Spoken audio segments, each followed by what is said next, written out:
බුද්ධ රාජ්‍ය කියලා කියන්නේ සක්වලවල් කෝටි ලක්ෂයක්.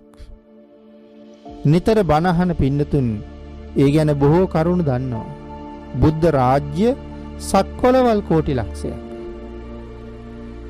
හැබැයි මේ සක්වලවල් කෝටි ලක්ෂේ අගනුවරක් ඇතිනේ. මේ බුද්ධ රාජ්‍යයට අගනුවරක් ඇති. මම නම් විශ්වාස කරන්නේ ඒ අගනුවර මේ පුංචි රට කියලා. මේක ඒ තරම්ම භාග්‍යවන්ත රට.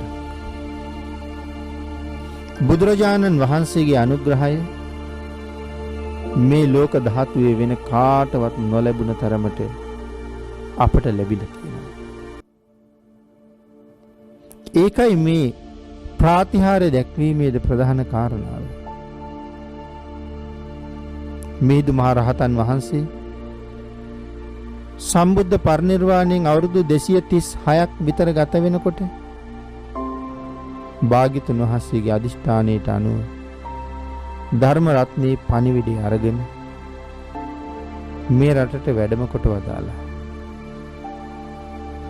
පළවෙනි වස ලංකාවේ වස් වැසුවා. වස් නිමා වෙලා මහා පවාරණයෙන් පවාරණය කරලා දේවානං පීතිස්ස නරනිරිඳුන්ට සඳහන් කළා, මහරජ බොහෝ කාලෙකින් භාග්‍යතුන් වහන්සේ දැක්කේ නෑ. අපේ භාග්‍යතුන් වහන්සේ නොදැක්ක ජීවිතේ හරියට අනාථ වුණා වගේ දැනෙනවා කියලා. පින්නතුනි එහෙම සඳහන් කරාම දේවානං පීතිස්ස රජුරු අහනවා, ස්වාමීනි ඔබ වහන්සේම නේද ඒ භාග්‍යතුන් වහන්සේ පිරිනිවන් පෑවා කියලා මම එක ප්‍රකාශ කළේ? රහතන් වහන්සේ වෙලාවේ සඳහන් කළා, ඔව් මහරජ මමම තමයි ප්‍රකාශ කළේ. නමුත් මහරජ අපේ භාග්‍යතුන් වහන්සේ ඉවර වෙන්නම පිරිනිවන් පෑවේ නෑ. අපි වෙනුවෙන් සර්වඥ ධාතුන් වහන්සේලා ඉතුරු කරලා තියලයි පිරිනිවන් පෑවේ. ඒ එක සර්වඥ ධාතුන් වහන්සේ නමක් දකින්නවා කියලා කියන්නේ ජීවමාන සම්මා සම්බුදුරජාණන් වහන්සේ දැක්ක හා සමානයි. පින්නතුනි මේ කාරණාව ඇතුලේ තව කොච්චර දේවල් කියවෙනවද? ඒ සර්වඥ ධාතුන් වහන්සේට ශ්‍රද්ධා ගෞරව සහිතව යමෙක් වන්දනා කරනවද, ඒ ආනිසංසයේ ජීවමාන සම්මා සම්බුදුරජාණන් වහන්සේට කළ වන්දනාව හා සමානයි. යම් පූජාවක් කරනවද, අවබෝධයෙන් කරන හැම පූජාවකම තියෙන්නේ අසීමාන්තික කුසල් රැස් කරන බව. එනම් භාග්‍යතුන් වහන්සේ වෙනුවෙන් ධාතුන් වහන්සේලා වැඩමවන්න කියලා මහා මිහිඳු මහරහතන් වහන්සේ රජුරවන්ට කියහම රජුරු සඳහන් කළා, ස්වාමීනි ඒ ධාතුන් වහන්සේලා වැඩම කරවලා දෙන කාර්ය ඔබ වහන්සේලාට බාරයි. ඊටු ටික මම බලා ගන්නවා කියලා. මහා මිහිඳු මහරහතන් වහන්සේ සාමණේර භික්ෂුන් වහන්සේ කැඳවලා උන්වහන්සේට සඳහන් කළේ, ඔබේ සීයා ළඟ වැඩ ඉන්න ධාතුන් වහන්සේලාගෙන් කොටසක් ලංකාවට වැඩමවන්න කියලා. උන්වහන්සේට අවවාද කළා, සක්‍ර දේවේන්ද්‍රයන් වහන්සේ ගාව වැඩ ඉන්නවා අකු ධාතුන් වහන්සේලා. එයින් එක අකු ධාතුන් වහන්සේ නමක් ලංකාවට වැඩමවන්න කියලා. ධර්මාශෝක මහරජුරුවන්ගෙන් ධාතුන් වහන්සේලා ඉල්ලගත් සාමණේරයන් වහන්සේ හිමාල පර්වත මස්තකෙහි ධාතුන් වහන්සේලා සහිත පාත්‍රයේ තැන්පත් කරලා දෙව්ලොවට වැඩම කරලා සක්‍ර දේවේන්ද්‍රයන් වහන්සේගෙන් අකු ධාතුන් වහන්සේ ඉල්ලගෙන ලංකා භූමියට නැවත වැඩම කළා. ඒ අකු ධාතුන් වහන්සේ තැන්පත් කරලා තමයි දේවානං පීතිස්ස මහරජුරු ථූපාරාම මහසෑය හැදුවේ. තූපාරාම චෛත්‍යයේ ධාතු ගර්භය ඇතුලේ ඒ අකු ධාතුන් වහන්සේ තැන්පත් කරන්න සූදානම් වෙනකොට රජ්ජුරුවන්ගේ අතින් අහසට පැන නැගපු අකු ධාතුන් වහන්සේ මේ රැස්සලා ඉන්න ලක්ෂ ගණන් ලක්වාසීන් අමන්දානන්දයට පත් කරලා මේ ලක් පොළව කම්පා කරව යමක මහා ප්‍රාතිහාර්ය දැක්වුවා. ඒ ප්‍රාතිහාර්යෙන් පස්සේ අකු ධාතුන් වහන්සේ අද මේ මොහොත වෙනකොටත් තූපාරාම චෛත්‍ය ගර්භයේ ඇතුළේ අකු ධාතුන් වහන්සේ වෙනුවෙන් පිළියෙල වුණ සුගන්ධ කුටියේ බුද්ධ රශ්මි මාලා විහිදෝ වැඩ ඉන්නවා. සිංහල ධාතු වංශ සඳහන් කළේ බුදුරජාණන් වහන්සේ නතර වෙන්නම ලංකාවට වැඩිය කියලා. එතකොට පින්නතුනි මේ ප්‍රාතිහාර්ය දැක්වේ පරිනිර්වාණයෙන් පස්සේ. ජීවමාන බුදුරජාණන් වහන්සේ වැඩ වාසය කරන කාලේ කළ දේවල් මේ ධාතුන් වහන්සේට අදත් කරන්න පුළුවන් කියලා කියන්නේ භාග්‍යතුන් වහන්සේ තාම අපි දිහා බලාගෙන වැඩ ඉන්නවා කියන එකයි. අනුරාධපුර මහමෙවුනා උයනේ වැඩ ඉන්නවා පින්නතුනි මේ කෝටි ලක්ෂයක් සක්වලට සුවිශේෂීම චෛත්‍ය රාජානන් වහන්සේ.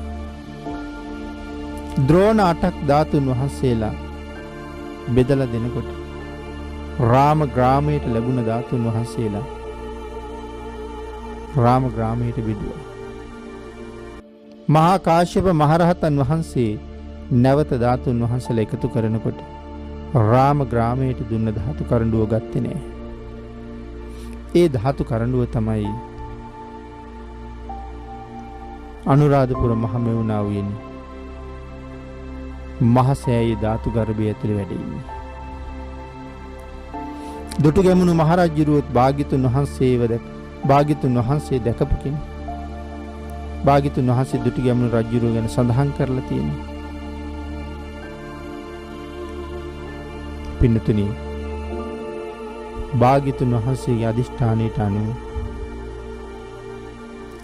ලක් පොළවේ පහළ වුණ මේ අදීන පුරුෂ රතනය දුටුගැමුණු මහරජුරුව සම්මා සම්බුද්ධ ශාසනයේ සුරක්ෂිත භාවය එදා තහවුරු නොකළනම් මේ ශාසනයේ මේ තරම්වත් අපිට ඉතුරු වෙන එකක් නෑ. මේ අති උතුම් චෛත්‍ය රාජානන් වහන්සේ මේ රජ්ජුරුවම හදන බව භාග්‍යතුන් වහන්සේ දේශනා කළා. එhmenan ඒ චෛත්‍ය නිර්මාණය කරලා ධාතුන් වහන්සේ තැන්පත් කරන්න ධාතු ගර්භයට වැඩම කරවනකොට රජ්ජුරුවන්ගේ හිස මතින් අහසට පැන නගින ධාතුන් වහන්සේලා මහා චේතියේ කොත් කැරැල්ලට මුදුනින් බුද්ධ රශ්මි මාලා විහිදෝ ලෞතුරා බුදු කෙනෙකුට විතරක් සාධාරණ වෙච්ච ඒ අති ආශ්චර්යමත්ම ප්‍රාතිහාර්ය නැවත වතාවක් දැක්වුවා. දෙවන වතාවටත් ධාතුන් වහන්සේ විසින් මේ රටේ යමක මහා ප්‍රාතිහාර්ය දැක්වුවා. රජුරවන්ට තියෙන දරා ගන්න බැරි සතුටක් මුළු ලංකා වාසීන්ටම තියෙන අසීමාන්තික සතුටක් අනේ අපට ලැබිලා තියෙන වාග්යක තරම. එහෙම හිතලා වුන් සතුටු වෙන්නේ නැතිද? පින්නතුනි දුටුගැමුණු රජුරවන්ටත් ඇති වුණ අසීමාන්තික ප්‍රීතිය නිසා ධාතු ගර්භය ඇතුලේ ධාතු කරඬුව නැත්නම් භාග්‍යතුන් වහන්සේ වෙනුවෙන් ඉදි කරපු ස්වර්ණ වර්ණ වූ ආසන මස්තකෙහි ධාතු කරඬුව තියලා ආරාධනාවක් කරනවා ස්වාමීනි අපට අනුකම්පා කරනසේක්වා. එදා ගයාවේ එදා උපවත්තන ශාල වනෝද්‍යානයේ මල්ල රජදරුවන්ගේ සල්ලුවෙන් පරිනිර්වාණ මංචකේ භාග්‍යතුන් වහන්සේ යම්සේ සැතපුණාද ස්වාමීනි අන්න ඒ ආකාරයෙන් මේ ධාතු ගර්භය ඇතුලේ භාග්‍යතුන් වහන්සේ වැඩ වසනසේක්වා. රජුරුවන්ගේ ආරාධනාවෙන්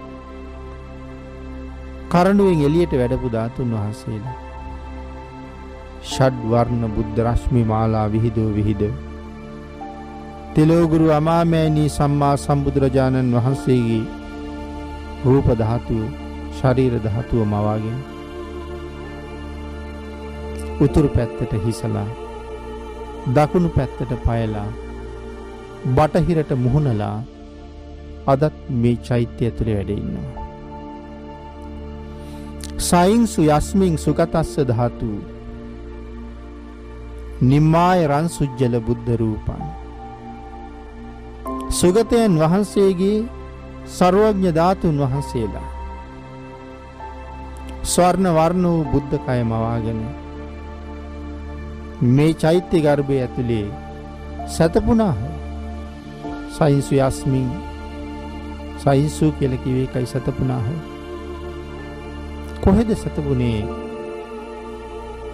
සුවර්ණ මාලීති පතිත නාම ස්වර්ණ මාලී නමින් ප්‍රසිද්ධ සෑයක් තියෙනවා. ආන්ගේ සෑය ඇතුලේ තමයි සතපිලා වැඩ ඉන්නේ.